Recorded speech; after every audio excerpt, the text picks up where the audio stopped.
ঝিনাইদহ ৪ আসনের সাবেক এমপি আনারের কোটি টাকার গাড়ি মিলল কুষ্টিয়ায় বহুতল ভবনের গ্যারেজে, আর তার লাশ মিলেছিল ভারতে। গত বছরের ১২ মে ভারতের কলকাতায় যান তৎকালীন ঝিনাইদহ ৪ আসনের এমপি আনারুল আজিম আনার। সেখানে তিনি কলকাতার বাহারনগর এলাকায় বন্ধুর বাড়িতে ছিলেন। এরপর ১৩ মে বন্ধুর বাড়ি থেকে বের হয়ে আর ফেরেননি। সেই থেকে নিখোঁজ ছিলেন তিনি। নিখোঁজের ৯ দিন পর ২২ মে ভারতের নিউটাউন এলাকার সঞ্জীবা গার্ডেনের বিউ ৫৬ নম্বর ফ্ল্যাট থেকে তার খণ্ডবিখণ্ড মরদেহ উদ্ধার করে কলকাতার পুলিশ। এরপর গণমাধ্যমে খবর প্রকাশিত হলে বিষয়টি জানাজানি হয়। এ ঘটনায় গত বছরের ২২ মে ঢাকার শেরেবাংলা নগর থানায় হত্যা করার উদ্দেশ্য অপহরণের অভিযোগে মামলা করেন সাবেক এমপি আনারের ছোট মেয়ে মুমতারিন ফেরদৌস ডরিন।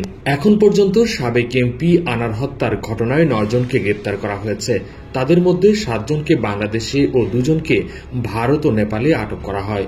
সাবেক এমপি আনার হত্যায় ঝিনাইদহ জেলা আওয়ামী লীগের সাধারণ সম্পাদক সাইদুল করিম মিন্টু এবং ত্রাণ ও সমাজ কল্যাণ সম্পাদক কাজী কামাল আহমেদ বাবু গ্রেপ্তার হয়ে কারাগারে আছেন।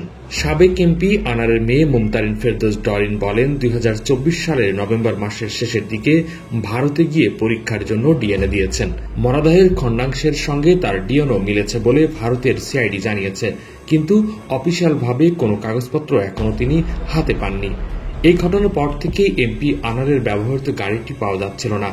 হঠাৎ কুষ্টিয়া শহরের একটি বহুতল ভবনের পার্কিং জোনে একটি ল্যান্ড ক্রুজার প্রাডো ব্র্যান্ডের গাড়ির সন্ধান মিলেছে।